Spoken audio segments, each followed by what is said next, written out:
राधे। एक बार युधिष्ठिर ने श्री कृष्ण भगवान से पूछा, हे वासुदेव, जो कार्तिक मास के कृष्ण पक्ष में एकादशी पड़ती है उसका क्या नाम है और उसका क्या महात्म्य है, मुझे बताने का कष्ट करें। श्री कृष्ण भगवान कहते हैं, कार्तिक मास के कृष्ण पक्ष में जो एकादशी पड़ती है उसका नाम रमा एकादशी है। यह बड़ी ही उत्तम और पापों को हरने वाली है। तुम्हें मैं एक पूर्व जन्म की कथा बताता हूँ। श्री कृष्ण भगवान कहते हैं, पूर्व काल में मुचुकुंद नाम के एक बड़े धर्मात्मा एवं सत्य प्रतिज्ञ राजा हुए थे। वे परम विष्णु भक्त थे और उनके यहाँ चंद्रभागा नदी के नाम से प्रसिद्ध है। जो चंद्रभागा नदी है उसी नाम की कन्या, उस नदी ने कन्या के रूप में जन्म लिया और समय आने पर बड़ी हुई और उसका चंद्रसेन राजा के पुत्र शोभन के साथ उसका विवाह हुआ और अपने घर चली गई। राजा ने अपने प्रजा को यह ऐलान कर रखा था कि हमारे यहाँ पर, हमारे नगर में प्रत्येक एकादशी के दिन पूरी प्रजा अन्न ग्रहण नहीं करेगी और उपवास रखेगी और जो भी उनके घर में मेहमान इत्यादि आएंगे उन सभी को समझाने की जिम्मेवारी भी उसी घर की होगी कि भाई वो कैसे समझाएं उनको। अब एक बार शोभन का अपने ससुराल में आना हुआ और शोभन कुछ शारीरिक दृष्टि से कमजोर था। कमजोर होने के कारण वो उपवास नहीं रख सकता था, तो उसने अपनी पत्नी को यह सारी समस्या बताई कि अगर मैं व्रत रखूंगा तो मेरे तो प्राण भी जा सकते हैं। लेकिन उसकी पत्नी ने उन्हें समझाया कि आप अपने चित्त को दृढ़ कीजिए, अगर आप व्रत नहीं करेंगे तो यहाँ पर आपका उपहास उड़ाया जाएगा। ऐसा सोचकर शोभन ने बिना मन से ही एकादशी का व्रत कर लिया, रात्रि को जागरण किया और द्वादशी के दिन सुबह होते होते उसके प्राणों का गमन हो गया।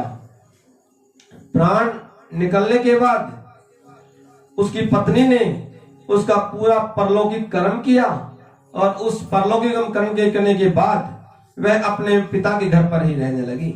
रमा एकादशी के प्रभाव से मंदराचल के शिखर पर वह शोभन देवपुर को प्राप्त हुआ और वहां पर वह कुबेर की तरह पूरा धनवान और सभी ऐसो आराम की जिंदगी व्यतीत करने लगा।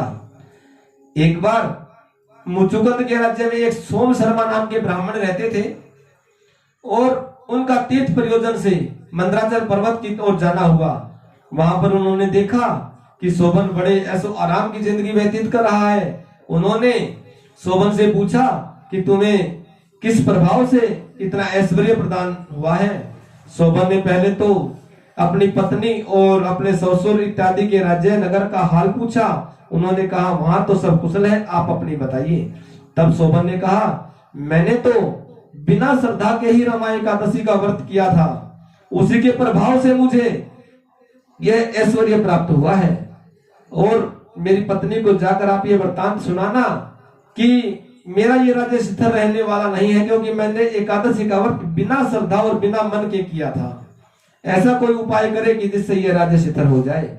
ब्राह्मण देव ने वहां पर जाकर शोभन की पत्नी चंद्रभागा को सारी बातें बताई तो चंद्रभागा को भी अपने पति से मिलने की इच्छा बड़ी तीव्र हुई और उन्होंने ब्राह्मण देव से निवेदन किया कि वो उसे वहां उनके पास लेकर चले।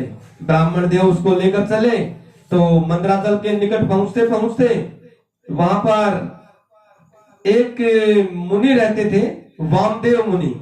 वामदेव मुनि के आश्रम पर पहुंचे। वहां पर कुछ तो मुनि के आश्रम का संत जनों का ऐसा प्रभाव होता है और कुछ चंद्रभागा रमा एकादशी का व्रत करती थी हमेशा से ही, उसके प्रभाव से उसको भी वहां पर उसके प्राणों का गमन हुआ और दिव्य गति पाई। वो अपने पति के लोक में गई और वहां पर जाकर दोनों बड़े प्रसन्न हुए। चंद्रभागा ने अपने सारे जन्म का पुण्य अपने पति को, जितनी उसने एकादशियां की थी सभी पुण्य अपने पति को दे दिया, जिससे वह नगर हमेशा के लिए स्थिर हो गया। और यह एकादशी इतनी पुण्यदायक है कि हम सबको इसका व्रत उपवास अवश्य करना चाहिए। इसके करने से श्री कृष्ण भगवान कहते हैं कि इस रमा एकादशी का व्रत और रात्रि में जागरण करने से समस्त मनोरथों को पूर्ण करने वाली है, यह चिंताओं का हरण करने वाली है, सभी पापों से मुक्त कर देती है और अंत में जो व्यक्ति रमा एकादशी का व्रत करता है वह विष्णु लोक में प्रतिष्ठित होता है। जय जय श्री राधे, जय जय श्री राधे। हर हर महादेव। आगे भी महाराज जी के श्रीमुख से कथा प्रसंगों एवं विशेष उपाय को जानने के लिए महाराज जी के YouTube चैनल को लाइक, सब्सक्राइब व शेयर करें और बेल आइकन अवश्य दबाएं।